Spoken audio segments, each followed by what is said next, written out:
everyone. Anna Heen with Officially Unofficial back with you. We are right here at the Black Equity and Excellence Fund networking event with two amazing grant recipients who are going to share with us what they have done and how the grants have changed both their personal and business lives. So, Greetings. Jaleel. Yes. Yes, Jaleel. Go ahead, please. Yes. So thanks to the Black Equity and Excellence Fund, I was able to get the materials needed to continue working on my dolls. So I make a line of dolls called Jalito dolls, and I'm going to be doing some doll making workshops with the money as well.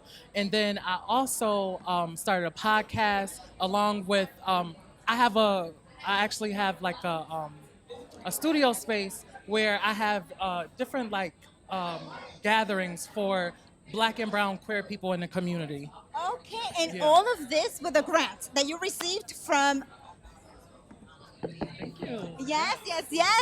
Okay, well, congratulations, and those are amazing things that you're doing. We're gonna have to go and check out your space. Yes, Yes. JaleelCampbell.com. You can check out all of my artwork. Yes. Actually, tonight they featured some of my illustrations because these are some of the pieces that I was working on throughout the pandemic when I've received the funds. So Okay. it paid for the canvases and all of that stuff as well. That is great. So say one more time for the camera how they can contact you. And Yes, my name is Jaleel Campbell, and you can contact me at Jaleel at JaleelCampbell.com, and then just check out JaleelCampbell.com and on social media, Jaleel J. Blige. yes, okay. So thank you so much for sharing that. Now, Patrona, the same question to you, please. All right, so I am Patrona Jones-Rouser. I am the organizer for the Sankofa Urban Market, which we Okay. offer the Sankofa Saturdays. It's a urban market space geared specifically for Black and brown community individuals, small business owners, Okay. particularly small business owners who are home-based. Oh. So we want to try to get home-based businesses outside of their home for one, and two, in front of individuals that they may not reach on their own. So That is great. yeah, so the funding was allowed us to one, pay for our second year of the space. Mhm. We are solely located in the Sankofa Park on the city south side. Okay. But throughout the fall and winter, we were able to move throughout the city to different locations. Some of the funding was used as a to cushion some of the fees for some of the vendors to Okay. vend in some of the spaces, and then some other spaces for some of the funding was used to pay for locations. Like we did the Blues Fest this year. Okay. We were able to get a tent and tabling at the Blues Fest at a price that was affordable under the umbrella of Sankofa Okay. versus individuals paying for their own vending space. Same thing for the Juneteenth Festival this year. Yeah. We were able to host 8 vendors this year under the umbrella of Sankofa, and it was a great space. They really enjoyed it. We also used the funding to help You want to learn something else? send them to classes to Yeah. help build their businesses. So they were able to take a class with Lakia.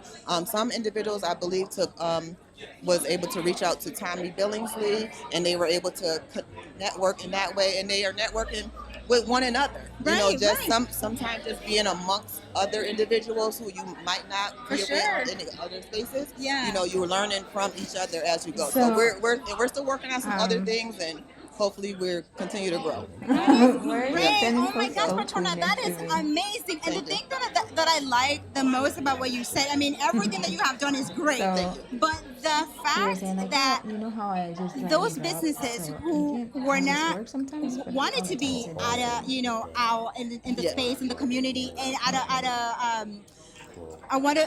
what do you call it, the outside. The business space, the urban market. Yes, the market, yeah, and then they couldn't afford it. Yes. So now under Yeah. your umbrella, they're Yes. getting that exposure. Yes, So absolutely. that is I do Absolutely. not. amazing. Let me Because follow that. one of the locations was $400 just for one vendor. Right. And we were able to negotiate, for us to be under 110, and at a good rate that Right. we could get 6 to 8 vendors. Yes, in but there. not now. So, yeah. Yes, well, good, So, Patrona. yeah. Yes, Yes.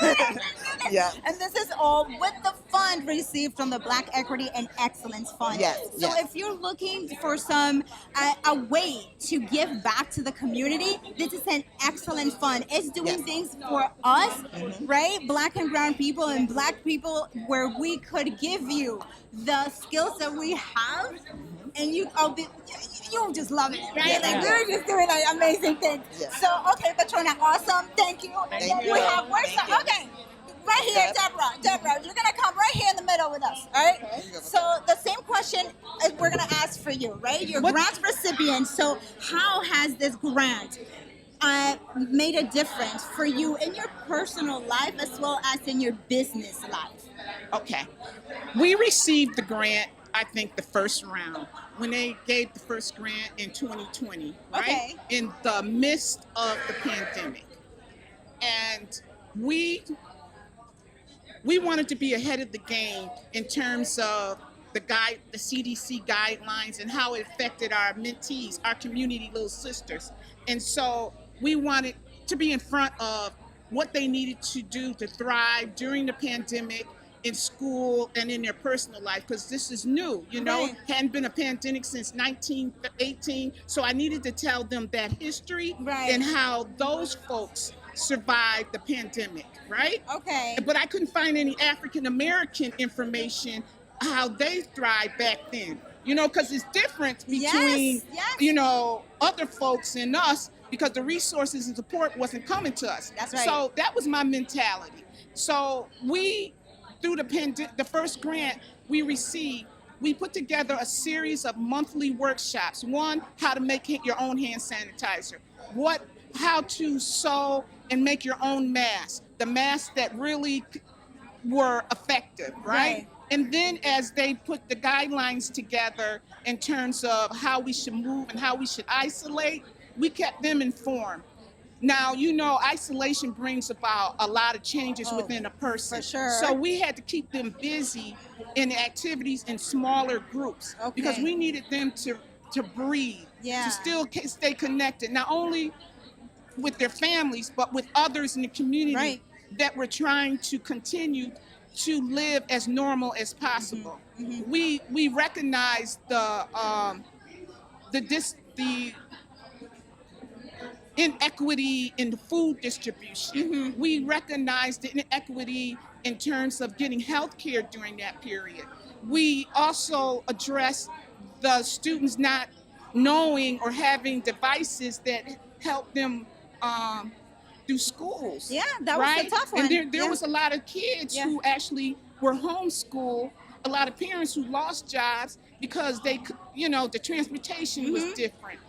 The requirements, those direct service jobs, parents had, the fear of COVID. Right. They had to quit. Yeah. Right. Yeah. And then, the unemployment made it a little bit easier for them to make that adjustment. But they don't want any handout. They Right. want to be a helping hand in Right. community. So through that first money that came out, we developed workshops around that, and we try to celebrate Oh my and gosh, embrace did I spell the recipients change wrong of after life I during only that have period. 4 Yes. minutes left on this So that's recording? what the Black Equity and Excellence helped us. ENT? Our 62 girls are in our program. We call them our little sisters, and their families thrive during a period of unknown to us.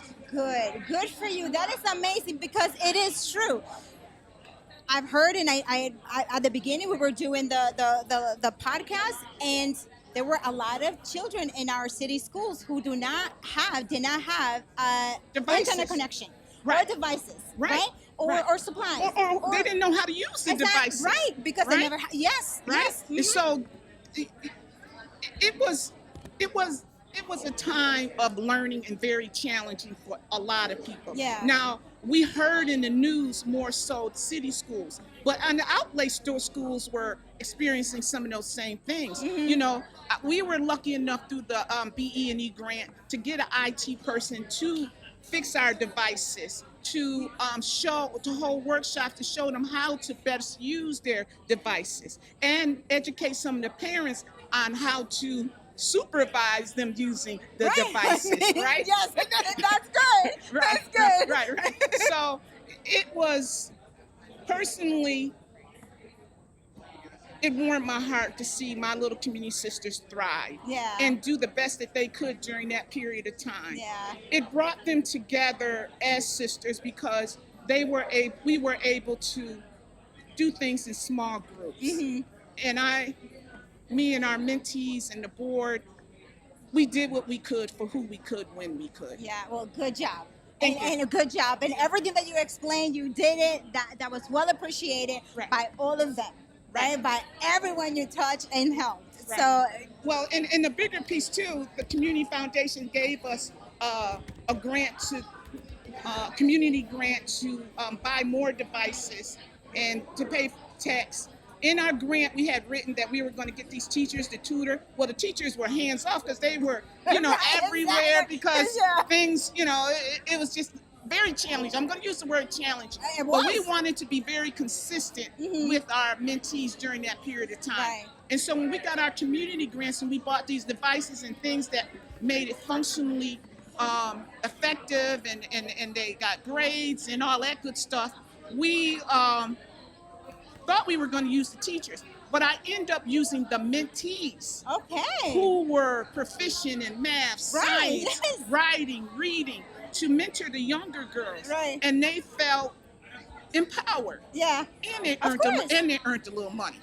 Through a Well, stipend, yes, right? Yes, right. So That's always that's good. the beauty of what the Community Foundation has done through their various grants.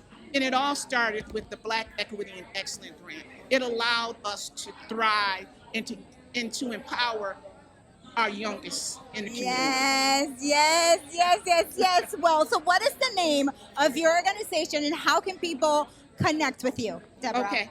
Well, I'm Deborah McClendon Bodie. I'm the founder and director of PGR Foundation, which runs a girls mentoring program called Poised, Gifted, and Ready.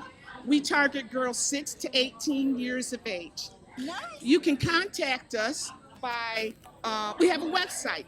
It's pgrfoundationinc.org.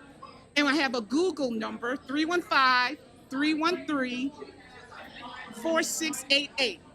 Contact us. Yes, awesome. Thank you so much, Deborah. You did great. Yes, Thank you. awesome.